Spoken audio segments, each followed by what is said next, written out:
Hi everybody! Today I thought I would do a watercolor without doing a crayon line before I laid the paint down. I decided to use a pencil the way I often do if I do this kind of a drawing. I think older students might find it another way to make a landscape by laying the layout, putting the layout down with a pencil before you start the paint.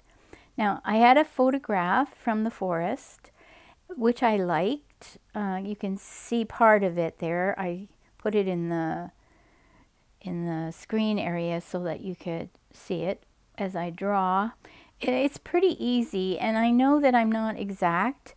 Mostly it was trees and logs, and then a lot of moss on the ground and little indentations. And I wasn't too worried about making anything perfect because I was going to paint over everything anyway. And so that's how it started. So I think I was almost finished with the pencil at this point. And then I decided to go and get the paints. And I just took 4 colors out because if you get too many colors, sometimes it gets kind of muddy. And I just thought these colors might fit what we're working on. So first of all, see the greens and the dark black and the sort of purple over the ground. You might see different colors in a picture, and it depends a lot when you're working on it from a photograph. It depends a lot on the colors in the photograph, and you don't always have to follow them. This is, again, a kind of sketchbook in exploration, so I wouldn't be too concerned. And I don't have control over what happens when I put the colors down, but I do like what I see. And I can still see the color, the pencil line underneath, because this is a wash and there's water in it. It's not thick paint. It's very transparent. So I was laying down the wash and I started to enjoy the process. I kept looking at the photograph because I could see dark spots in the ground, little indentations and bushes, and the ground is very irregular and quite mossy, and if you were walking on it, you would have to be steady on your feet because I think it might be very soft in some places. So now I had to let it dry because once you put a wash down, you have to let it dry. And before it dried, I put some salt on it because salt will take the paint and make it, give it an interesting texture. Now, when it was really dry, there was 10 minutes between that last shot and when I touched it with my hand. I was brushing off the salt, which had dried, and it left, I don't think you can see the texture it left, but it added some interest to my painting. So now it was time to do the background area. I'm not sure why I did it in this way, but it's just, I was just following my intuition. And the background is rather, there's just trees back there and a little bit,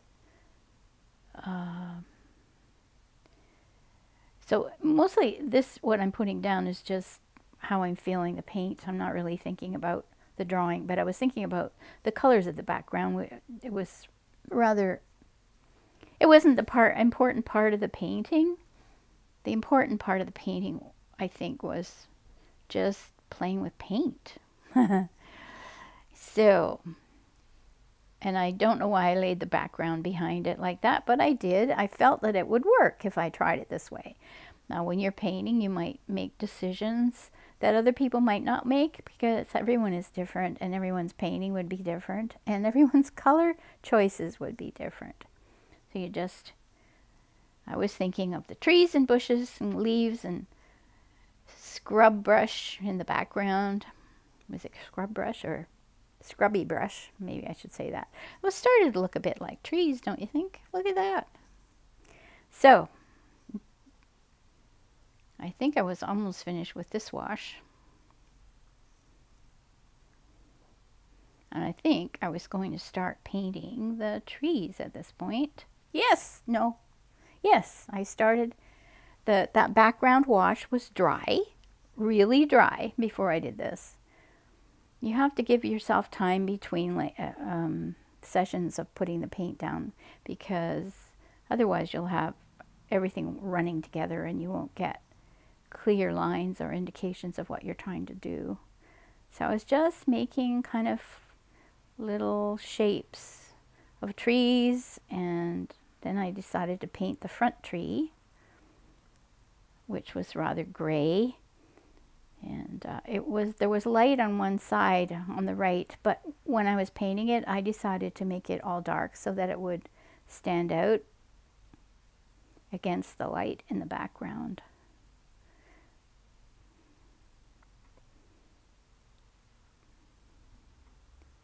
I was following the photograph at this point. The photograph was helping me decide where to put a tree. And my pencil lines were underneath, of course, as well. So I was following them too. This is a kind of watercolor painting that an older painter would do. Older students might do. But if younger students wanted to try it, I say go for it. It won't look like this, but it'll look like what you want it to be. The forest is a beautiful place, isn't it? It's so peaceful in there. I wonder what kind of animals come out at night there. I'll bet there's quite a lot of activity in the forest at night. So I was just adding more bits and pieces of color down. I speeded this up, of course, because this took me longer than this film. I'm videotaping this with my iPad. I have a couple of boxes propped up beside me. And on top of the boxes, I have my iPad facing down with a camera and a book on top of it so it won't fall onto the page where I'm working. It's really quite remarkable what an iPad can do if you want to take a picture of yourself painting. It doesn't require a lot if you have an iPad. And I have I don't have the iPad Pro. I have an iPad number 6, version 6. And because it is version 6, I can use the iPad Pencil, which is wonderful, but it's quite expensive. And I'm sure a lot of parents can't afford to buy iPads, expensive iPads. And I find that there's quite a difference between painting with an iPad and painting with a brush.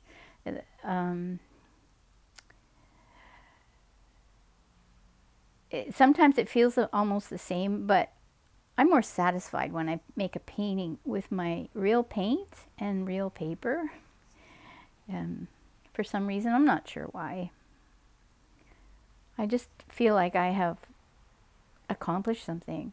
Because when I'm using my iPad to paint, I can just keep correcting myself. When I make a mistake, I can undo it. But when you're painting, you can't undo it.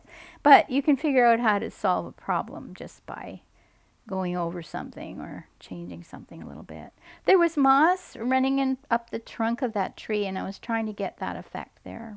And as I painted, you could see that the light behind the tree is showing up. There was a sunny spot in the scene. I think that's why I took the photograph, because of the light behind the tree. And the one thing about the forest is when you're painting, it doesn't matter if it doesn't look too realistic, because it's not like painting a bear or a raccoon. There's my landscape. See the light behind the tree? I think I captured it a bit. So then I thought I need to do something more, and I thought maybe I'll use a pen, and then I decided no. I got my colored pencils out. I got a dark blue colored pencil and a purple one, and I started to put in some details in the drawing, in the painting.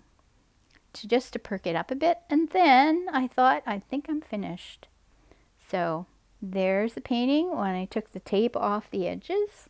And then I popped a bear on top because I think some of you might want to do the bear and put the bear on top of a background. Might be fun. So that's all for now. Thank you for watching.